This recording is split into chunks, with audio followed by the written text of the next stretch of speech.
ജോയിയുടെ മരണം നരകസഭയിലേക്ക് ബി.ജെ.പിയുടെ പ്രതിഷേധ മാർച്ച്. മേയറമ്മ കണ്ടം വഴിയോടി. തിരുവനന്തപുരം നഗരമധ്യത്തിലെ ആമിഴഞ്ചാൻ തോട് വൃത്തിയാക്കുന്നതിനിടയിൽ ഒഴുക്കിൽപ്പെട്ട് ജീവൻ നഷ്ടപ്പെട്ട ജോയിയുടെ മരണത്തിൽ പ്രതിഷേധിച്ച് ബി.ജെ.പി നടത്തിയ നഗരസഭാ മാർച്ചിൽ സംഘർഷം. ജോയിയുടെ മരണത്തിൽ ഉത്തരവാദികളായ തിരുവനന്തപുരം കോർപ്പറേഷനിലെ LDF ഭാരവാഹികൾ, മേയർ ആര്യ രാജേന്ദ്രൻ തുടങ്ങിയവർ രാജിവെക്കുക എന്ന ആവശ്യമുന്നയിച്ചാണ് കോർപ്പറേഷൻ ഓഫീസിന് മുന്നിൽ ബി.ജെ.പി ജില്ലാ കമ്മിറ്റിയുടെ നേതൃത്വത്തിൽ മാർച്ച് നടന്നത്. പ്രതിഷേധ മാർച്ച് മുൻ കേന്ദ്രമന്ത്രി വി. മുരളീധരൻ ഉദ്ഘാടനം ചെയ്തു. പ്രതിഷേധത്തിൽ പങ്കെടുത്ത വനിതാ പ്രവർത്തകർക്ക് നേരെ പോലീസ് ജലപീരങ്കി പ്രയോഗിച്ചു. ആ ദൃശ്യങ്ങളിലേക്ക്. മാലിന്യം നിറഞ്ഞ ആമയിഴഞ്ചാൻ തോട്ടിൽ ജോയിയെ മുക്കിക്കൊന്ന ഭരണകൂടത്തിനെതിരെ പ്രതിഷേധ മാർച്ച് ഇതാ ഈ വാഹനത്തിന്റെ തൊട്ടു പിന്നാലെ കടന്നു വരുന്നു. കീടുകാര്യസ്ഥതയ്ക്ക് നേതൃത്വം കൊടുക്കുന്ന ആര്യ രാജേന്ദ്രൻ മേയർ രാജിവെക്കണമെന്ന് ആവശ്യപ്പെട്ടുകൊണ്ട് ഭാരതീയ ജനതാ പാർട്ടി സംഘടിപ്പിച്ചിരിക്കുന്ന പ്രതിഷേധ മാർച്ച് ഇതാ ഈ വാഹനത്തിന്റെ തൊട്ടു പിന്നാലെ കടന്നു വരുന്നു. ഭാരതീയ ജനതാ പാർട്ടി സംഘടിപ്പിച്ചിരിക്കുന്ന കോർപ്പറേഷൻ പ്രതിഷേധ മാർച്ച് ഇതാ ഈ വാഹനത്തിന്റെ തൊട്ടു പിന്നാലെ കടന്നു വരുന്നു. തിരുവനന്തപുരം കോർപ്പറേഷൻ ഭരണകൂടത്തിനെതിരെ തിരുവനന്തപുരം കോർപ്പറേഷനെ മാലിന്യമുക്തമാക്കണമെന്ന് ആവശ്യപ്പെട്ടുകൊണ്ട്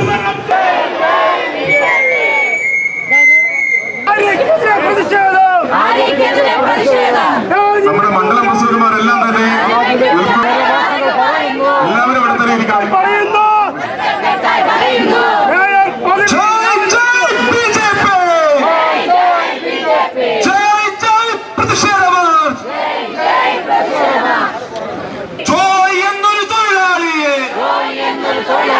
അനന്തപുരിയിലെ മാലിന്യത്തിൽ മുക്കിക്കൊന്ന ഭരണസമിതി കട്ടുമുടിച്ചു ഭരിക്കുമ്പോൾ ജീവന് വേണ്ടി പിടയുന്നു. തോട്ടിനുള്ളിൽ ചോങ്ങൾക്കെതിരെ പ്രതിഷേധം, ബി.ജെ.പിയുടെ പ്രതിഷേധം.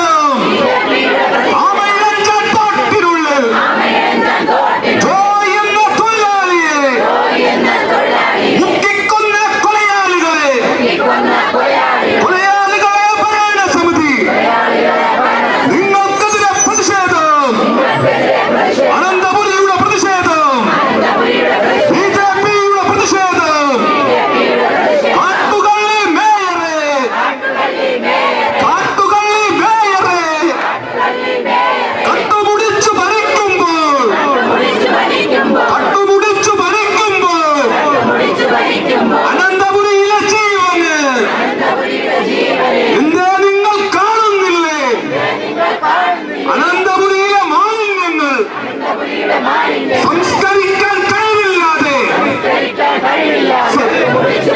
അധികാരികളെ മൂടന്മാരെ പ്രതിഷേധം. ഈ കോർപ്പറേഷനിലെ കൗൺസിലറും ബി.ജെ.പിയുടെ ജില്ലാ ജനറൽ സെക്രട്ടറി ആയിട്ടുള്ള ഗിരികുമാർ ഈ സമരത്തിന്റെ വിഷയം സൂചിപ്പിച്ചു. ഈ സമരത്തിന്റെ വിഷയം ഗിരികുമാർ സൂചിപ്പിച്ചാലും ഇല്ലെങ്കിലും കഴിഞ്ഞ കുറെ ദിവസങ്ങളായി ഒരു പൊതുവിഷയം എന്നുള്ളതിലുപരി ഈ സമൂഹത്തിലുള്ള ഓരോ വ്യക്തിയുടെയും ജീവന്റെ തന്നെ നിലനിൽപ്പിന് ഭീഷണിയായിട്ടുള്ള ഒരു കാര്യമായിട്ടാണ് ഇത് കേരളത്തിലും കേരളത്തിന് പുറത്തും കേരളത്തെ അറിയുന്ന ജനങ്ങൾ എവിടെയൊക്കെ ഉണ്ടോ അവിടെയൊക്കെ ചർച്ച ചെയ്യുന്നത്. ഇന്നലെ ജോയിക്ക് സംഭവിച്ചത് ഇന്നോ അല്ലെങ്കിൽ നാളെയോ എനിക്കോ എൻ്റെ ഉറ്റവർക്കോ സംഭവിക്കാം എന്നുള്ള ആശങ്കയിലാണ് ജനങ്ങൾ. ഈ ആശങ്ക അവസാനിപ്പിക്കേണ്ടത് ബി.ജെ.പിയുടെയോ ഏതെങ്കിലും ഒരു രാഷ്ട്രീയ പാർട്ടിയുടെയോ മാത്രം ആവശ്യമല്ല, ഈ പൊതുസമൂഹത്തിന്റെ ആവശ്യമാണ്, ഈ നാടിന്റെ ആവശ്യമാണ്. ഈ ജോയിയെ കാണാതായ നിമിഷം മുതൽ ഇന്ന് രാവിലെ വരെ സമൂഹത്തിന്റെ വിവിധ മേഖലകളിൽ നിന്നും നൂറുകണക്കിന് ആൾക്കാരാണ് ഈ കോർപ്പറേഷനിലെ ഒരു തിരുത്തൽ ശക്തിയായ പ്രതിപക്ഷ കക്ഷിയായിട്ടുള്ള ബി.ജെ.പിയെ ഓരോ കൗൺസിലർമാരെയും ബന്ധപ്പെട്ടുകൊണ്ടിരിക്കുന്നത്. ഇതിനൊരു ശാശ്വത പരിഹാരം വേണം. ശാശ്വത പരിഹാരം വേണമെങ്കിൽ നിങ്ങൾ വിചാരിച്ചാൽ മാത്രമേ സാധിക്കുകയുള്ളൂ. ഞങ്ങൾ പറഞ്ഞു, ഭരണം ഞങ്ങളുടെ അല്ല. ഞങ്ങൾ ഈ വിഷയം ചർച്ച ചെയ്യാൻ വേണ്ടി ഒരു സ്പെഷ്യൽ കൗൺസിൽ യോഗം വിളിച്ചാൽ, ഞാൻ മാധ്യമപ്രവർത്തകർ ഉൾപ്പെടെ കേൾക്കണം, നിങ്ങൾ ശ്രദ്ധിക്കണം. തിരുവനന്തപുരത്തെ മാലിന്യ പ്രശ്നം ചർച്ച ചെയ്യാൻ വേണ്ടി ബി.ജെ.പിയുടെ കൗൺസിലർമാർ, അതായത് 1/3 അംഗസംഖ്യ ഉണ്ടെങ്കിൽ നമുക്ക് തന്നെ കൗൺസിൽ യോഗം വിളിക്കാമെന്നുള്ള നിയമമുണ്ട്. അതിന്റെ അടിസ്ഥാനത്തിൽ റിക്വസ്റ്റ് കൊടുത്തിട്ടുണ്ട്. ഒരു 15 15 കത്തെങ്കിലും മാലിന്യ പ്രശ്നം ചർച്ച ചെയ്യാൻ വേണ്ടി സ്പെഷ്യൽ കൗൺസിലിന് വേണ്ടി ഞങ്ങൾ ഒപ്പിട്ട് കൊടുത്തിട്ടുണ്ട്. എത്ര മണിക്കാണ് വിളിക്കുന്നത്? 4 മണിക്ക്. രാവിലെ 10 മണിക്ക് പ്രവൃത്തി ദിനം ആരംഭിച്ചാൽ അന്ന് 4 മണിക്കാണ് ഇവിടുത്തെ മേയർ കൗൺസിൽ യോഗം വിളിക്കുന്നത്. 4 മണിക്ക് വിളിച്ച് ബെല്ലടിച്ച് അവിടെ വന്ന് അനുശോചന പ്രമേയമൊക്കെ ഉണ്ടെങ്കിൽ അതൊക്കെ അവതരിപ്പിച്ച് കഴിയുമ്പോൾ ഒരു 4:30, 4:40 ആവും. അത് കഴിയുമ്പോഴേക്കും ചായ വരും. ചായയൊക്കെ കുടിച്ച് വരാത്തവരുടെ ലീവൊക്കെ പറഞ്ഞ് അറ്റൻസ് ഒക്കെ മാർക്ക് ചെയ്യുമ്പോഴേക്കും 5 മണിയാവും. ഞാൻ ചോദിക്കട്ടെ, 5 മണിക്ക് അവർ അജണ്ട വായിച്ച് ചർച്ച ചെയ്ത് ആരംഭിച്ചു കഴിഞ്ഞാൽ തിരുവനന്തപുരം പോലുള്ള ഒരു 12 ലക്ഷം 13 ലക്ഷം ജനസംഖ്യയുള്ള ഒരു ദിവസം 2-3 ലക്ഷം ആൾക്കാർ വന്നു പോകുന്ന ഒരു നഗരത്തിലെ മാലിന്യ പ്രശ്നം ചർച്ച ചെയ്ത് പരിഹരിക്കാൻ സാധിക്കുമോ? എന്തുകൊണ്ട് ഇവർക്ക് രാവിലെ 10 മണിക്ക് കൗൺസിൽ യോഗം വിളിച്ചുകൂടാ? എന്തുകൊണ്ട് വിളിച്ചുകൂടാ? 5:30 ആകുമ്പോഴേക്കും യോഗം പിരിച്ചുവിടും. കാതലായ വിഷയങ്ങളിലേക്ക് തിരുവനന്തപുരത്തെ BJP-യുടെ കൗൺസിലർമാർ ചർച്ച തുടങ്ങുമ്പോഴേക്കും ഏതെങ്കിലും ഒരു CPM കൗൺസിലർ എഴുന്നേറ്റ് തടസ്സപ്പെടുത്തും, മേയർ സഭ പിരിച്ചുവിടും. കഴിഞ്ഞ 3.5-4 വർഷമായിട്ട് ഇതല്ലേ നടന്നുകൊണ്ടിരിക്കുന്നത്? രേഖ എടുത്ത് പരിശോധിച്ചു. ഏതെങ്കിലും ഒരു മാലിന്യ പ്രശ്നം ചർച്ച ചെയ്യാൻ വേണ്ടി ഒരു ദിവസം രാവിലെ 10 മണിക്ക് ആരംഭിച്ച് ഏറ്റവും ചുരുങ്ങിയത് ഉച്ച വരെ ഒരു 3 മണിക്കൂറെങ്കിലും ഇതെങ്ങനെ പരിഹരിക്കാമെന്ന് ചർച്ച ചെയ്ത ഒരു കൗൺസിൽ യോഗമെങ്കിലും ആര്യ രാജേന്ദ്ര മുന്നേറ്റത്തിലൂടെ നടന്നിട്ടുണ്ടെങ്കിൽ ഞാൻ എന്റെ കൗൺസിൽ സ്ഥാനം രാജിവെക്കാൻ തയ്യാറാണെന്നാണ് ഞാൻ പറയുന്നത്. അത്രത്തോളം ലാഘവ ബുദ്ധിയോടെയാണ് മാർക്സിസ്റ്റ് പാർട്ടി ഈ വിഷയത്തെ സമീപിക്കുന്നത് എന്ന് പറയാനാണ് ഞാൻ ഈ അവസരം വിനിയോഗിക്കുന്നത്. ഞാൻ ചോദിക്കുന്നു, കഴിഞ്ഞ ദിവസം MP രാജേഷ്, ബഹുമാനപ്പെട്ട മന്ത്രി, ഒരു ചർച്ചയിലുണ്ടായിരുന്നു.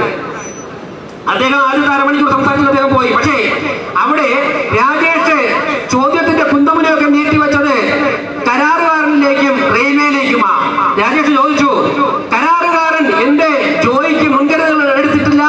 ഞാൻ ചോദിക്കുന്നു, രാജേഷ് നിങ്ങൾ നോക്കിക്കോ, ആ കരാറുകാരൻ എന്ന് പറഞ്ഞ ബിജു ഉണ്ടല്ലോ, PWD, കേരള സംസ്ഥാന സർക്കാരിന്റെ PWD രജിസ്റ്റർ കോൺട്രാക്ടറാണ്. അദ്ദേഹത്തിന്റെ നമ്പർ സിവിൽ 11-50-2022-2023 ബിജു, അദ്ദേഹത്തിന്റെ ഐഡന്റി കാർഡായത്. ഇത് CITU-ൽ അഫിലിയേറ്റ് ചെയ്തിട്ടുള്ള സംഘടനയാണ്. PWD കോൺട്രാക്ടേഴ്സ് ഫെഡറേഷനിലെ CITU-ലെ അംഗമാണ് ഈ കരാർ തൊഴിലാളി. മാധ്യമ സുഹൃത്തുക്കളെ, നിങ്ങൾക്ക് കണ്ടെത്താൻ സാധിച്ചിട്ടുണ്ടോ എന്ന് എനിക്കറിയില്ല. കൈരളി കണ്ടെത്തിയാലും വെളിയിൽ കൊടുക്കില്ല, ബാക്കിയാർക്ക് കണ്ടെത്തിയാലും എന്ന് എനിക്കറിയില്ല. ഈ സംഘടനയുടെ സംസ്ഥാന പ്രസിഡന്റ് CPM-ന്റെ തിരുവനന്തപുരം ജില്ലാ സെക്രട്ടറി വി ജോയ് MLA ആണ് എന്ന് നിങ്ങൾ മനസ്സിലാക്കണം. CPM, ഞാൻ ഉത്തരവാദിത്തോടെ പറയുന്നു, ഞാൻ പറയാൻ തെറ്റാണ് നിങ്ങൾ കേസ് കൊടുത്തു എനിക്കെതിരെ. CPM തിരുവനന്തപുരം ജില്ലാ സെക്രട്ടറി വി ജോയ് സംസ്ഥാന പ്രസിഡന്റ് ആയിട്ടുള്ള CITU-ൽ അഫിലിയേറ്റ് ചെയ്തിട്ടുള്ള കോൺട്രാക്ടർമാരുടെ സംഘടനയിലെ അംഗമാണ് ഈ ബിജു. രാജേഷ് മറുപടി പറ. അപ്പൊ ആരാ കൊടുക്കേണ്ടത്? സംസ്ഥാന സർക്കാരിന്റെ PWD രജിസ്റ്റേർഡ് കോൺട്രാക്ടർ ആണെന്നുണ്ടെങ്കിൽ മാനദണ്ഡങ്ങൾ പാലിക്കണമെന്ന് നോക്കേണ്ടത് സംസ്ഥാന സർക്കാരല്ലേ? അവർക്കല്ലേ റെയിൽവേ കരാർ കൊടുത്തിരിക്കുന്നത്? അവർക്കല്ലേ? എത്ര മന്ത്രിമാരാ കള്ളം പറയാൻ ഇറങ്ങിയിരിക്കുന്നത്? ആദ്യം ശിവൻകുട്ടി വന്നു. ശിവൻകുട്ടിയുടെ ഒരു നാടകമൊക്കെ കഴിഞ്ഞിട്ട് പോയി. അത് കഴിഞ്ഞ് ശിവൻകുട്ടിയുടെ കയ്യിൽ നിൽക്കുന്നില്ല, ജനരോഷം എതിരാണെന്ന് മനസ്സിലാക്കിയിട്ട് എവിടെന്നോ കിഷൻകുട്ടി മന്ത്രിയെയും രാജീവ് മന്ത്രിയെയും MP രാജേഷ് മന്ത്രിയെയും കൂടി രാത്രി കൊണ്ടുവന്നു. 3 മന്ത്രിമാർ വരുമ്പോൾ സ്വാഭാവികമായിട്ടും കള്ളം പറഞ്ഞാലും മാധ്യമങ്ങൾക്ക് വാർത്ത കൊടുക്കേണ്ടി വരും. പിറ്റേ ദിവസം രാവിലെ മുതൽ രാജേഷ് വീണ്ടും വന്നു. അതിനുശേഷം രാജേഷും ഗോവിന്ദൻ മാഷും ഉൾപ്പെടെയുള്ള മാർക്സിസ്റ്റ് പാർട്ടിയുടെ നേതാക്കന്മാർ കാവൽ നിൽക്കുകയാണ്. നിങ്ങൾ 2-2.5 ദിവസം ആ സ്കൂബ ഡൈവേഴ്സിനെയും ആ പാവപ്പെട്ടവരെയും ഒക്കെ തന്നെ ടോയ്ലറ്റ് മാലിന്യം പോലുമുള്ള ആ ആറ്റിലിറക്കി മുക്കിയപ്പോഴേക്കും ഞാൻ ചോദിക്കട്ടെ, എന്തുകൊണ്ട് തൊട്ടപ്പുറത്ത് റെയിൽവേയുടെ കോമ്പൗണ്ടിനപ്പുറത്ത് നിങ്ങൾ തപ്പിയില്ല? നിങ്ങളുടെ നല്ല പരിശ്രമം റെയിൽവേ കോമ്പൗണ്ടിൽ നിന്നും ആ ബോഡി കിട്ടണമെന്നുള്ളതായിരുന്നു. പക്ഷേ സത്യം അങ്ങനെ ആയിരുന്നില്ല. റെയിൽവേ കോമ്പൗണ്ടിനകത്തുകൂടി വെള്ളം ഒഴുകി പോകുന്നുണ്ട്. കുറെ മാലിന്യം അവിടെയൊക്കെ ഉണ്ട്, പക്ഷേ വെള്ളം ഒഴുകി, അതുകൊണ്ടല്ലേ ആ ബോഡി അപ്പുറത്ത് പോയത്? എന്തുകൊണ്ട് ജോയുടെ മൃതശരീരം കിടന്ന സ്ഥലത്ത് നിന്ന് താഴേക്ക് ഒഴുകിയില്ല? പഴവങ്ങാടി ആ ഭാഗത്ത് ആശുപത്രിയിൽ നിന്ന് ഉപേക്ഷിച്ച കിടക്ക വരെയുള്ള ടൺ കണക്കിന് മാലിന്യം താഴെ ഉണ്ടായിരുന്നത് കൊണ്ടാണ് ജോയുടെ മൃതശരീരം താഴേക്ക് പോകുന്നത്. റെയിൽവേ കോമ്പൗണ്ടിൽ നിന്ന് പുറത്തേക്ക് പോയി. ഞാനൊന്ന് ചോദിക്കുന്നു, നിങ്ങൾ റെയിൽവേ എന്ന് പറഞ്ഞുകൊണ്ട് നിങ്ങൾ ഇങ്ങനെ എല്ലാ മന്ത്രിമാരും വന്ന് കള്ളം പറയുമ്പോഴേക്കും ഞാൻ ചോദിക്കട്ടെ, ഒരു 12 കിലോമീറ്റർ നീളമുള്ള ആമേഴഞ്ചാൻ തോട് റെയിൽവേയിലൂടെ കടന്നു പോകുന്ന 112 കിലോമീറ്റർ മാത്രമാണോ മാലിന്യം? ഞാൻ വെല്ലുവിളിക്കുന്നു, കേരള സംസ്ഥാനത്തിന്റെയോ ഈ കോർപ്പറേഷന്റെ പ്രതിനിധികൾ മാർക്സിസ്റ്റ് പാർട്ടിയുടെ ഏതെങ്കിലും നേതാക്കന്മാർ, മുഖ്യമന്ത്രി ഉൾപ്പെടെ വരാൻ തയ്യാറുണ്ടോ? ഞങ്ങൾ താങ്കളോടൊപ്പം നടക്കാൻ തയ്യാറാണ്. ഈ ആമേഴഞ്ചാൻ തോടും പാർവതി പുത്തനാടും ആരംഭിക്കുന്ന സ്ഥലം മുതൽ അവസാനിക്കുന്ന സ്ഥലം വരെ മാലിന്യങ്ങൾ ടൺ കണക്കിന് കെട്ടിക്കിടക്കുന്നത് ഞങ്ങൾ പറഞ്ഞു തരാം, കാട്ടുതരാം. VK പ്രശാന്ത് ചർച്ചയിലുണ്ടായിരുന്നു. അദ്ദേഹം കൂടെ കണക്കുകൾ പറയുകയാ. സുഹൃത്തുക്കളെ, 10 കോടി രൂപയാണ് കിച്ചൺ ബിൻ വാങ്ങാൻ പേരിൽ കണക്കെഴുതിയെടുത്തത്. 1300 രൂപ 400 രൂപയ്ക്ക് കോയമ്പത്തൂർ മാർക്കറ്റിൽ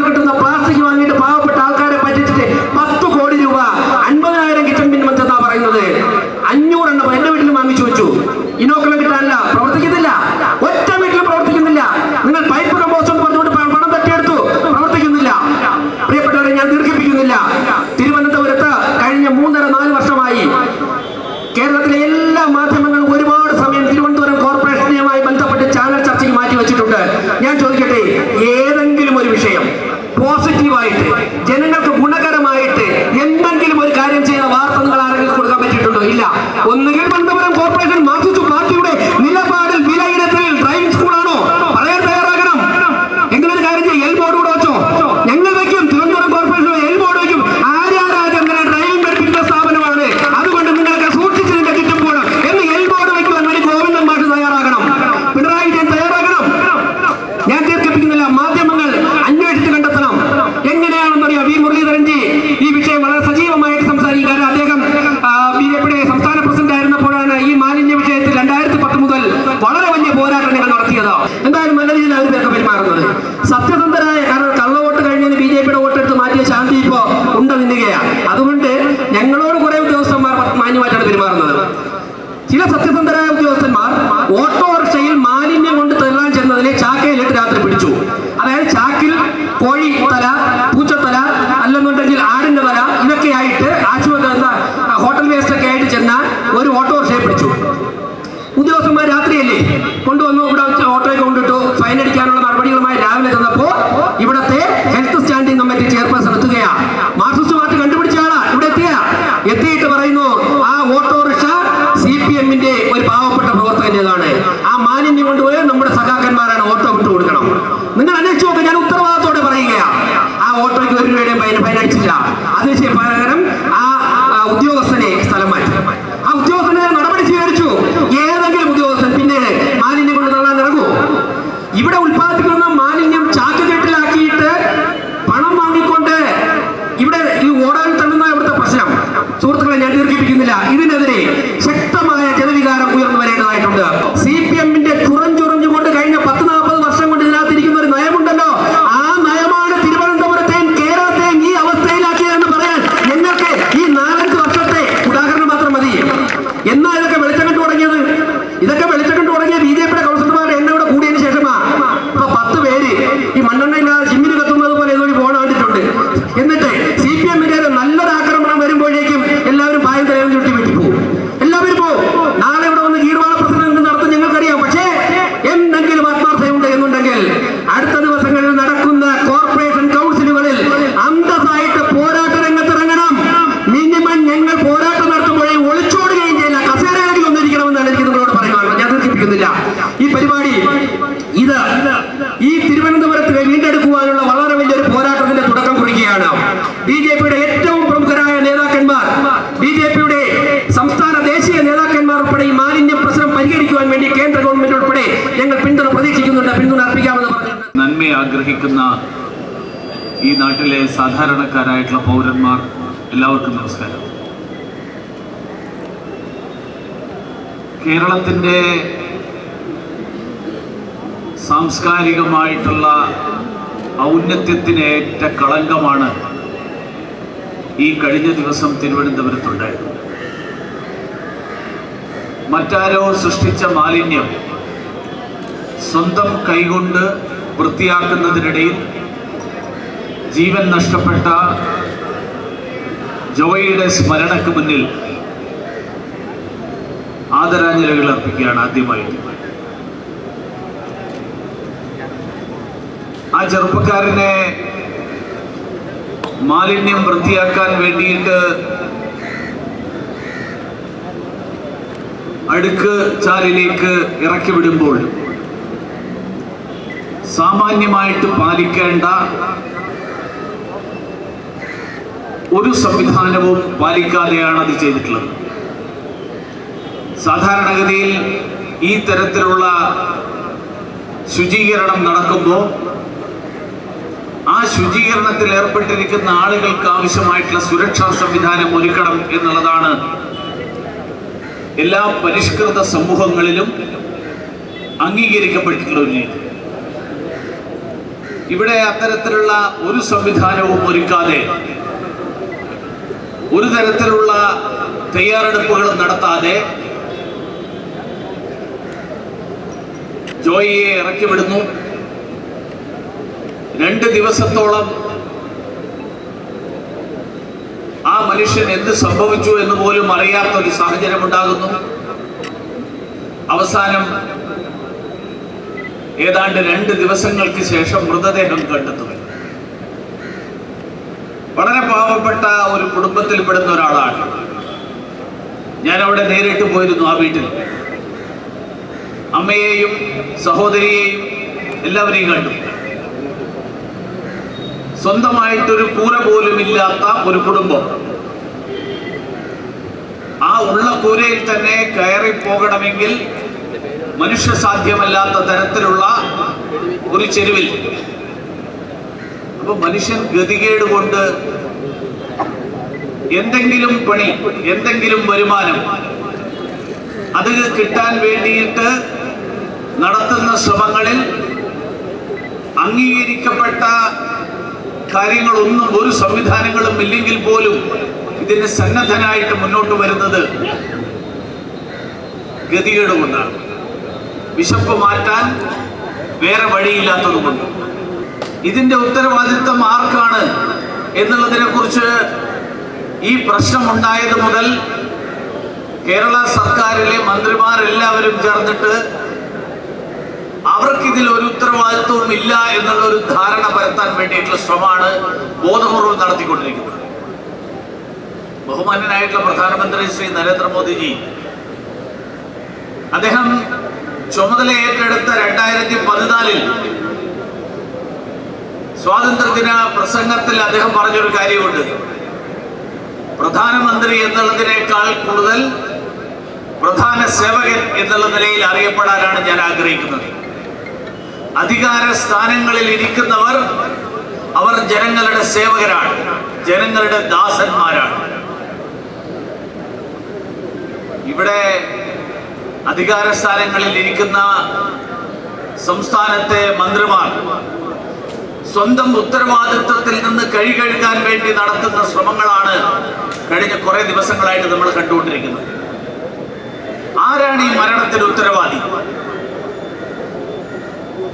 മരണത്തിന് ഉത്തരവാദി ആരാണെന്ന് അന്വേഷിച്ചാൽ വസ്തുതാപരമായിട്ട് പരിശോധിക്കുന്ന ഏതൊരാളും എത്തിച്ചേരുന്ന ഉത്തരം ഒന്ന് മാത്രമാണ്: കേരളത്തെ ഭരിച്ചു മുടിപ്പിച്ചുകൊണ്ടിരിക്കുന്ന പിണറായി വിജയന്റെ നേതൃത്വത്തിലുള്ള സർക്കാരാണ് ഈ മരണത്തിന് ഉത്തരവാദി, മറ്റാരുമല്ല. എന്തുകൊണ്ട്? ആരുടെ ചുമതലയിലാണ് ആമയിഴഞ്ചാൻ തോട്? സംസ്ഥാന ജലസേചന വകുപ്പിനാണ് ഇതിന്റെ ചുമതല. മാലിന്യ നിർമ്മാർജ്ജനത്തിന്റെ ചുമതല ആർക്കാണ്? മാലിന്യ നിർമ്മാർജ്ജനത്തിന്റെ ചുമതല തദ്ദേശ സ്വയംഭരണ വകുപ്പിന്. തദ്ദേശ സ്വയംഭരണ വകുപ്പ് കോർപ്പറേഷൻ വഴി നടപ്പിലാക്കേണ്ടതാണ്. അപ്പൊ തോടിന്റെ പരിപാലനത്തിന്റെ ഉത്തരവാദിത്വം അത് സർക്കാരിൻ്റെത്. മാലിന്യ നിർമ്മാർജ്ജനത്തിന്റെ ഉത്തരവാദിത്വം അത് നഗരസഭയുടേത്. ഇത് രണ്ടിലും ഉണ്ടായിട്ടുള്ള വീഴ്ചയുടെ ഉത്തരവാദിത്വം, ആ ഉത്തരവാദിത്വം മറ്റാരുടെയെങ്കിലും തലയിൽ കെട്ടിവെക്കാൻ ശ്രമിക്കുമ്പോൾ അത് ഈ നാട്ടിലെ ജനങ്ങൾക്ക് അത് തിരിച്ചറിയാൻ കഴിയില്ല എന്നുള്ള ഒരു ധാരണയിലാണോ ഈ പ്രചരണം മുഴുവൻ നടത്തിക്കൊണ്ടിരിക്കുന്നത്? KSRTC ബസ്സിലെ ഡ്രൈവറുടെ ആക്ഷൻ കാറിന്റെ പിൻ സീറ്റിൽ ഇരുന്ന് കാണാൻ കഴിയും. ഇതാണ് കേരളത്തിലെ നമ്മുടെ ഈ മേയറുടെ സ്ഥിതി. ഈ ഉത്തരവാദിത്വം 12-13 കിലോമീറ്ററാണ് ആമയിഴഞ്ചാൻ. റെയിൽവേയുടെ പരിധി എത്രയാ? 117 മീറ്റർ. ആ 117 മീറ്ററിനകത്തേക്ക് കടക്കുന്ന സ്ഥലത്ത് റെയിൽവേ വേലി സ്ഥാപിച്ചിട്ടുണ്ട്. തുറന്നു കിടക്കുന്ന പ്രദേശത്ത് 13 മീറ്റർ ഉയരത്തിൽ റെയിൽവേ കമ്പിവല കെട്ടിയിട്ടുണ്ട്. ഈ ആമയിഴഞ്ചാൻ തോട് കടന്നു പോകുന്ന വഴികളിൽ മുഴുവൻ, ആ വഴികളിൽ മാലിന്യം നിക്ഷേപിക്കുന്ന ആളുകളിൽ ആർക്കെങ്കിലും റെയിൽവേ നോട്ടീസ്, സംസ്ഥാന സർക്കാർ നോട്ടീസ് കൊടുത്തിട്ടുണ്ട്? നിരവധി സ്വകാര്യ സ്ഥാപനങ്ങൾ, ഈ സ്ഥാപനങ്ങളിലൊക്കെ അവിടെ നിന്നൊക്കെ ഉൽപ്പാദിപ്പിക്കുന്ന മാലിന്യം, ആ മാലിന്യം ഈ തോട്ടിലേക്കാണ് പോകുന്നത്. എന്തുകൊണ്ടാ? പണ്ട് നമ്മുടെ വിളപ്പിൽ ശാലയുണ്ട്. ദിവസം ശരാശരി 300-400 ടൺ മാലിന്യമാണ് തിരുവനന്തപുരം നഗരത്തിൽ ഉൽപ്പാദിപ്പിക്കപ്പെടുന്നത്. ആ മാലിന്യം മുഴുവൻ കൊണ്ടുപോയി അവിടെ തട്ടി അതവിടെ സംസ്കരിക്കാനുള്ള സംവിധാനങ്ങളുടെ അപര്യാപ്തതയുടെ ഫലമായിട്ട് അവിടെ ചീഞ്ഞ് നാറാൻ തുടങ്ങിയപ്പോൾ അവിടുത്തെ ജനങ്ങൾ പറഞ്ഞു, തിരുവനന്തപുരത്തിന്റെ മാലിന്യം പേറേണ്ട ഉത്തരവാദിത്വം ഞങ്ങളുടേതല്ല, അതിന് നിങ്ങൾ വഴി കണ്ടുപിടിക്കണം. ഭരണം എന്ന് പറയുന്നത് ആ കസേരയിലിരിക്കുന്ന ആളുകൾ കൈകാര്യം ചെയ്യാൻ കഴിവുള്ള അതിനുള്ള ആളുകളാണ്. പിണറായി വിജയൻ നോക്കിയെന്ന് വെച്ചാൽ ഏറ്റവും പ്രായം കുറഞ്ഞ മേയറെ ഞങ്ങൾ ഇതാ തിരുവനന്തപുരത്തിന് സംഭാവന ചെയ്തു, ഗിന്നസ് റെക്കോർഡ്. അതിന്റെ ദുരന്തമാർക്കാണ് തിരുവനന്തപുരം നഗരത്തിലെ സാധാരണക്കാർ. ഗിന്നസ് റെക്കോർഡിൽ പേര് വരാൻ വേണ്ടിയിട്ട് ആരോ 8 വോട്ട് തിരിയാത്ത ഒരാളെ പിടിച്ച് അവിടെ കൊടുത്തിരുത്തി എന്നിട്ട് വിൻസി ഡ്രൈവിംഗ് നടത്താൻ ശ്രമിച്ചു കഴിഞ്ഞാൽ നടക്കില്ല. ഭരണം എന്ന് പറയുന്നത് അങ്ങനെ നടക്കുന്നതല്ല. ഭരണത്തിൽ ഓരോ നിമിഷവും തീരുമാനങ്ങൾ എടുക്കേണ്ട ആവശ്യമുണ്ട്. ആ തീരുമാനങ്ങൾ എടുക്കാനുള്ള കഴിവുണ്ടാകണം, തീരുമാനങ്ങൾ എടുക്കാനുള്ള തിരിച്ചറിവുണ്ടാകണം, തീരുമാനങ്ങൾ എടുക്കാനുള്ള ശേഷി ഉണ്ടാകണം, അതിനുള്ള ഭരണ നിപുണത വേണം. ഇത് മേയർക്കും ഇല്ല, നമ്മുടെ തദ്ദേശ സ്വയംഭരണ വകുപ്പ് മന്ത്രിക്കും ഇല്ല. അതുകൊണ്ടാണ് അദ്ദേഹം തന്നെ ആദ്യം ചാടി ഇറങ്ങിയത്. ജലസേചന മന്ത്രിയെ ഞാൻ കണ്ടില്ല കേട്ടോ. വാസ്തവത്തിൽ ഈ തോടിന്റെ ഉത്തരവാദിത്വം ഇറിഗേഷൻ ഡിപ്പാർട്ട്മെന്റിന്റെയാണ്. ജലസേചന മന്ത്രിയോട് പറഞ്ഞാൽ നീ മിണ്ടാതിരുന്നോ, ഞാൻ നോക്കിക്കോളാം. തദ്ദേശ സ്വയംഭരണ വകുപ്പ് മന്ത്രി അദ്ദേഹം വലിയ ബുദ്ധിജീവിയാണ്. കാരണം അന്താരാഷ്ട്ര വിഷയങ്ങളെ കുറിച്ച് 2-3 പേജുള്ള ഫേസ്ബുക്ക് പോസ്റ്റ് എടുക്കും. അങ്ങനെയുള്ള ഒരു ബുദ്ധിജീവിയാണ് തദ്ദേശ സ്വയംഭരണ വകുപ്പ് മന്ത്രി. പക്ഷേ ഈ 2-3 അന്താരാഷ്ട്ര വിഷയങ്ങളെ കുറിച്ച് 2-3 പേജിലുള്ള ഫേസ്ബുക്ക് പോസ്റ്റ് കൊണ്ട് കാര്യമില്ല. നമ്മുടെ നാട്ടിലെ സാധാരണക്കാരന്റെ പ്രശ്നങ്ങൾ, അവൻ ദൈനംദിന ജീവിതത്തിൽ അവൻ നേരിടുന്ന പ്രശ്നങ്ങൾക്ക് പരിഹാരം കണ്ടെത്താനുള്ള ശേഷിയാണ് വേണ്ടത്. അതാണ് തദ്ദേശ സ്വയംഭരണ വകുപ്പ് മന്ത്രിക്ക് വേണ്ടത്. തിരുവനന്തപുരം ജില്ലയിൽ കഴിഞ്ഞ കൊല്ലം ആരോ ഒരു സർവേ നടത്തിയിട്ട്, തെരഞ്ഞെടുപ്പിന് മുൻപ് സർവേ നടത്തിയിട്ട് ജനങ്ങളോട് ചോദിച്ചു, തിരുവനന്തപുരത്തെ ജനങ്ങൾ നേരിടുന്ന ഏറ്റവും ഗുരുതരമായിട്ടുള്ള പ്രശ്നം എന്താ? ആളുകൾ പറഞ്ഞു പട്ടിശല്യം. ഈ നവകേരള യാത്രക്കിടയിൽ നിങ്ങളെല്ലാവരും കണ്ടിട്ടുണ്ടാവും, രാവിലെ ഇവരെല്ലാവരും കാരണം പകൽ മുഴുവൻ 3 നേരം ബിരിയാണിയാണ്. അത് കഴിഞ്ഞിട്ട് നമ്മുടെ മുഖ്യമന്ത്രി എല്ലാവരോടും പറഞ്ഞു രാവിലെ എല്ലാവരും ഇറങ്ങിയിട്ട് ഓടണം, വ്യായാമം. ഈ രാവിലത്തെ ഓട്ടത്തിനിടയിൽ പട്ടി കടിക്കാതെ സൂക്ഷിക്കണം എന്നാണ് ഇത് കണ്ട പല ആളുകളും ഉപദേശിച്ചത്, മന്ത്രിമാർ. കാരണം കേരളത്തിലെ ഈ പട്ടിശല്യം ഇപ്പൊ തദ്ദേശ സ്വയംഭരണ വകുപ്പ് മന്ത്രി എന്താ പറയുന്നത്? അതേ പറയുന്നത് മാലിന്യ നിർമ്മാർജ്ജനത്തിന്റെ ഉത്തരവാദിത്വം ആരുടെയെങ്കിലും പ്രത്യേകമായിട്ടുള്ള ഉത്തരവാദിത്വമാണെന്ന് കണക്കാക്കാൻ പറ്റില്ല. എവിടെയാണ് പ്രശ്നം? അതിന്റെ ഉത്തരവാദിത്വം സംസ്ഥാന സർക്കാരിൻ്റെതാണ് എന്നുള്ള തിരിച്ചറിവ് നിങ്ങൾക്കുണ്ടാകണം. അതിന്റെ ഉത്തരവാദിത്വം ഈ തിരുവനന്തപുരത്തെ നഗരസഭയുടേതാണ്. ഈ ഉത്തരവാദിത്വം വേണം.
സൂചനയാണ്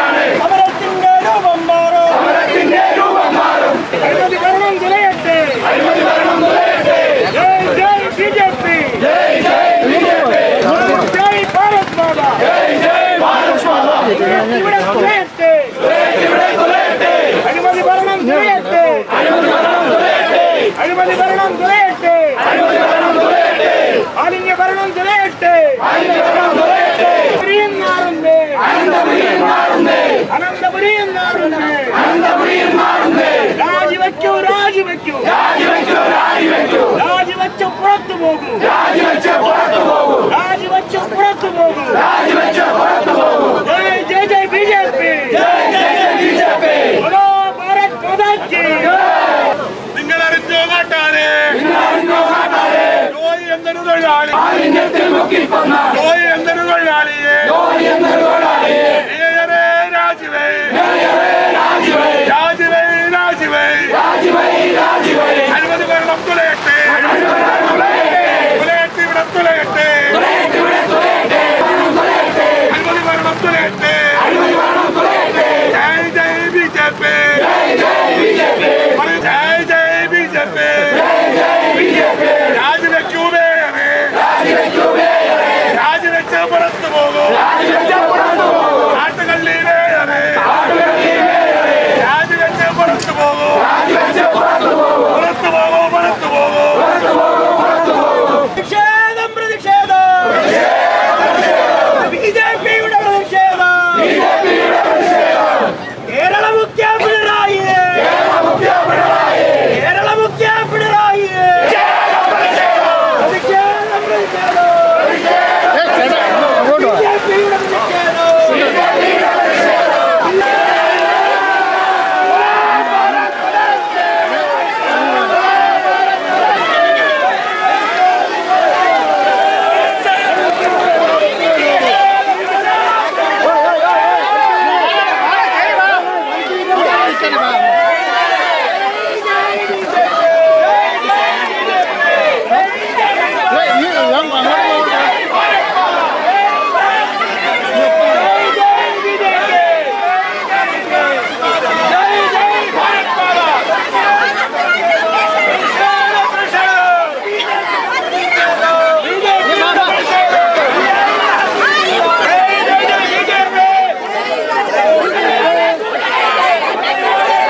i2i News, an eye for truth.